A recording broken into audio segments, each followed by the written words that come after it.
नमस्कार, सुप्रभात, स्वागत, अभिनंदन आप सभी का सबरंग कार्यक्रम में।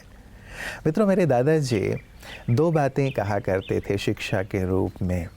पहली बात कि एक तो अपने आप में ही खुश रहना, और दूसरी बात कभी भी अपने सिवा किसी और से उम्मीद मत रखना। बचपन में ये बातें तो समझ में नहीं आती थीं, लेकिन बड़े होने के बाद अब वो चीज़ समझ में आती है कि सचमुच अपने आप में ही खुश रहने वाला हमेशा खुश रह सकता है।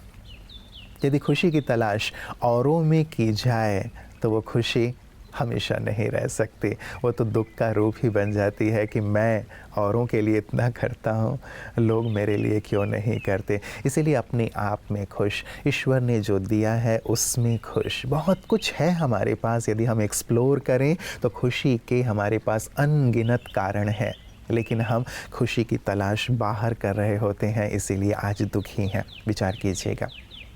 दूसरी बात, अपने आप से ही उम्मीद रखनी है। दूसरों से उम्मीद रखते हैं तब भी हम दुखी होते हैं, परेशान होते हैं। इसलिए अपने आप से उम्मीद कि मुझ में क्षमता है, मुझ में योग्यता है, मैं जो चाहूँ वो कर सकता हूँ, मुझे अपने आप को यहाँ तक पहुँचाना है, मुझे ये हासिल करना ही करना है। अपने आप से उम्मीद रखें, अपने आप को निखारें, अपने आप को तराशें। सचमुच जीवन में बेहतरीन बनने का इससे अच्छा सूत्र और कुछ भी नहीं है।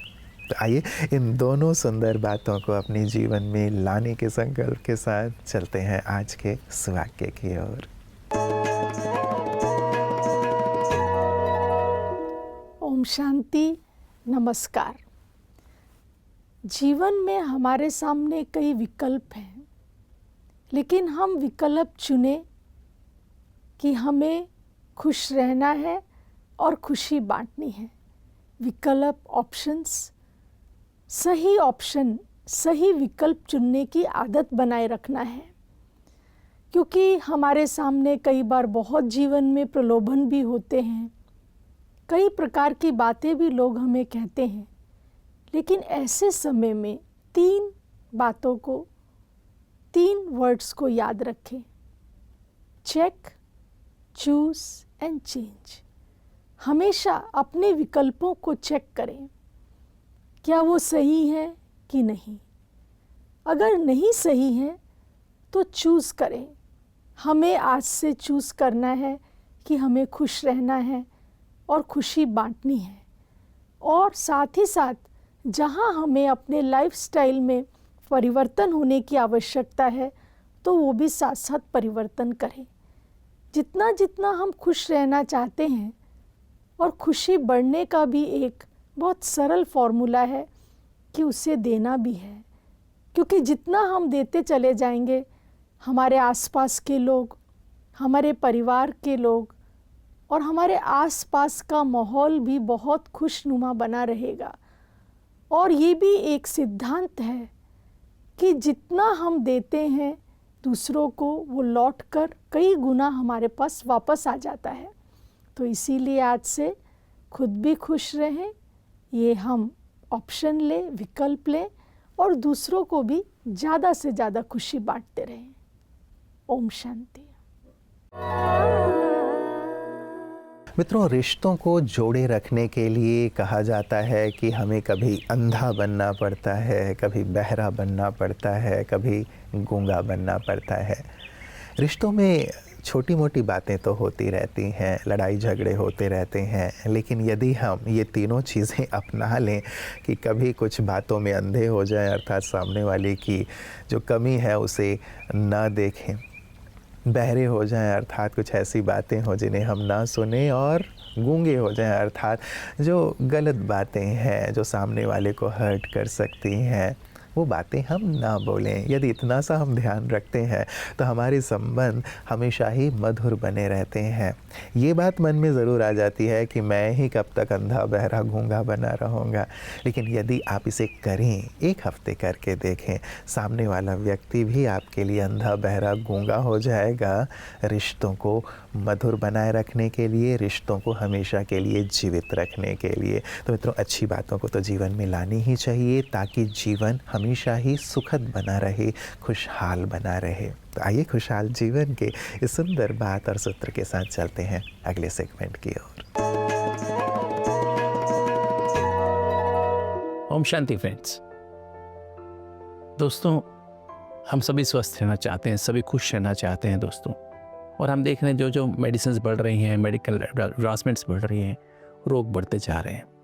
तरह तरह के रोग, कैंसर्स बढ़ रहे हैं, हार्ट डिजीज़ बढ़ रही है, लंग्स की प्रॉब्लम बढ़ रही हैं, एक्सीडेंट्स बढ़ रहे हैं, सुसाइड्स बढ़ रहे हैं, और भी नई नई बीमारियाँ, जैसे कोविड का हमने पेंडेमिक देखा। तो दोस्तों, अब जो है, जैसे हम सब समझ गए हैं कि हम स्वस्थ मन आत्मिक स्थिति में स्थित रह के हर कार्य करना, तो जो ज्ञान से, पवित्रता से, शांति से, सत्य और निस्वार्थ प्रेम से, अतीन्द्रिय सुख से कैसे हम अपने ऑर्गन सिस्टम्स को हील कर सकते हैं, उन एनर्जीज़ का हम यूज़ करें जो अभी तक हमने शेयर की। और दोस्तों, जब हम अतीन्द्रिय सुख का अनुभव करते हैं तो हमारे अंदर संतुष्टता आती है। हमें लगता था हमने पाना था सो पा लिया, इच्छाएं एकदम ना के बराबर है, इच्छा मात्र में अविद्या की स्थिति आती है। और इस समय जब हमारे इच्छाएं खत्म हो जाती हैं और हम बस उस परमात्मा के लव में लीन हो जाते हैं, लवलीन हो जाते हैं, वी फील एब्जॉर्ब्ड, हम लोग उसमें समा गए, एक्सटेसी, गोइंग बियॉन्ड। आनंद शब्द जो है ना, वो है उस दो शब्द से बना, आन अर्थात बंधन, और अंध मीन्स मुक्त, बंधन मुक्त स्थिति। आत्मा एकदम फ्री हो जाती है देव और देह की दुनिया के बंधन से, और परमात्मा के प्यार में खो जाती है। ये एक रोमांचित स्थिति है जिसको हम तुरीय अवस्था भी कहते हैं।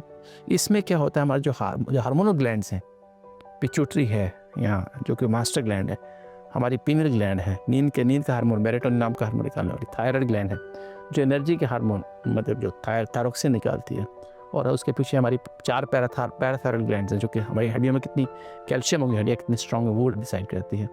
हमारे इंसुलिन जो कि हमारे हार्मोन्स जो कि ग्लूकोज को मेटाबोलाइज करने के, ग्लूकोज के एंट्री सेल में कैसे होगी उसको डिसाइड करती है। एडिनल ग्लैंड्स के दोनों किडनी के ऊपर हैं जो कि स्ट्रेस के फैक्टर्स, एडिनलिन, नॉरेड्रेनालिन, कॉर्टिसोल नाम के हार्मोन निकालती है। और हमारी मेल फीमेल ग्लैंड जो हमारे पास होती हैं, सेक्स ग्लैंड्स होती हैं। तो सातों ग्लैंड्स की हार्मनी, जब आनंद की स्थिति में सातों ग्लैंड्स की जो सिक्रीशंस हैं वो हार्मोनियस हो जाते हैं, और हमारी 70 से 80 हज़ार कोशिकाओं के फंक्शन को एकदम एक ऐसा एक जीवन, एक म्यूजिकल संगीतमय जीवन बन जाता है दोस्तों।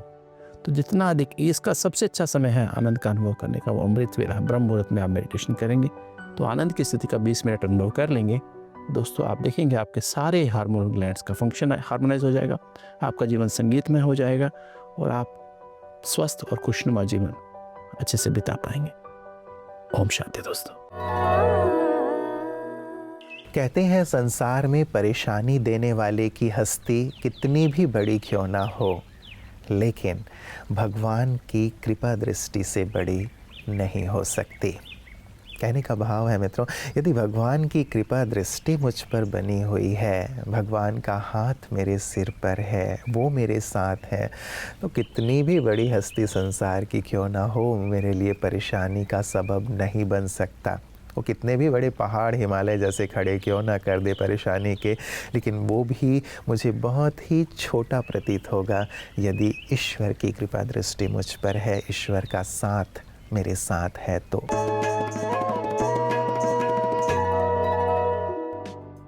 हर क्षेत्र में जो जहाँ काम कर रहा है वो बेहतर काम करे, इसकी प्रेरणा मनुष्य के अंदर जो मानवीय गुण होते हैं वो विकसित होने से मिलती है।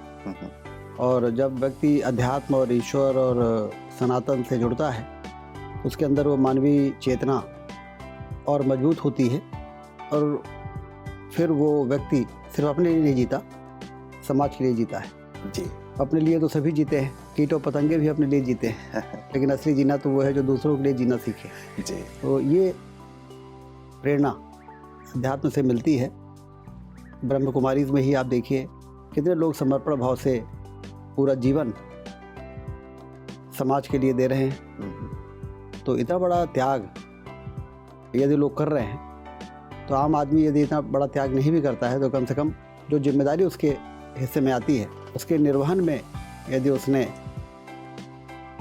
अध्यात्म को आत्मसात किया तो ज़्यादा बेहतर तरीके से निर्वहन कर पाएंगे। बिल्कुल बिल्कुल। आज बाहरी भाग दौड़ या बाहरी विकास में ही ज़्यादातर लोग लगे हुए हैं और उसे ही अपनी सफलता मानते हैं। और कहीं ना कहीं ये जो आध्यात्म का जो पहलू है, हमारी नींव है, हमारी संस्कृति है पुरातन, उससे दूर होते चले जा रहे हैं। तो इसके लिए किस प्रकार की जागरूकता आपको लगता है कि आज आए, और व्यक्तिगत रूप से किस प्रकार का प्रयास करे ताकि एक दोनों ही जो विकास है, बाह्य विकास अच्छी बात है लेकिन आंतरिक विकास भी साथ साथ हो? देखिए, लंबे समय से जो संस्थाएं काम कर रही हैं, जैसे ब्रह्म कुमारी जी, 1937 से जब ईश्वरीय प्रेरणा से माउंट आबू में आके और अपना काम शुरू किया, इस प्रकार से और भी कई संस्थाएं हैं जो काम कर रही हैं। उनको काम करते हुए देख के हम उनसे प्रेरणा लेके, क्योंकि यदि हमारे लिए विकास जरूरी है तो हमें अच्छे नागरिकों का निर्माण भी जरूरी है। तभी तो अच्छे नागरिक उस विकास को लंबे समय तक कायम भी रखेंगे और उस विकास को वरदान के रूप में आने वाली पीढ़ी को सौंप भी पाएंगे। मित्रों, किसी ईश्वर प्रेमी ने बहुत प्यारी सी बात कही है कि बहुत खूबसूरत सा रिश्ता है मेरा ऊपर वाले के साथ। जब भी कोई परेशानी आती है, ना जाने कहाँ से आकर वो मेरा हाथ पकड़ लेता है।